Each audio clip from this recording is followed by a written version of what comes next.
At so yun mga bossing, so may share ulit ako sa inyo na isang diskarte namin or diskarte ko kapag nagkakabit ng mga WPC fluted panel sa wall natin. So bali ito mga boss, ang nagiging problema minsan nung mga installer or yung mga bumibili ng mga WPC fluted panel na to ay yung mga end molding. So di ba yung sinasabi ko mga bossing?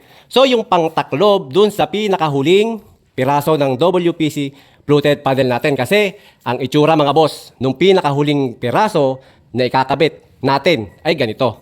Ayan. So tingnan nyo mga buti, dito tayo sa maliwanag. Ayan.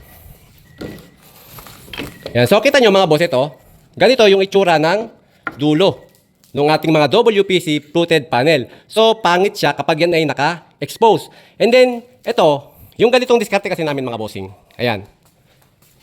So itong WPC fluted panel na to, ang huling piraso nito ay nire-rivet namin. Pinaparibit ko. So kung wala kaming clip, hindi na rin kasi tayo pwedeng gumamit ng clip dito sa pinakahuling parte kasi masyado nang malapad yung ating mga clip. So ang ginagawa natin is either blind rivet, yung ginagamit natin, or screw, Torx and screw. Bahala kayo mga bossing. Ang importante kasi matibay yung huling piraso. And then, support nyo na lang ng mga no more nails or epoxy, whatever, kung ano pang gusto nyo mga bossing. And then para matukluban natin itong dulo na to, ganito ang ginagawa ko mga boss. Tingnan nyo. Di ba?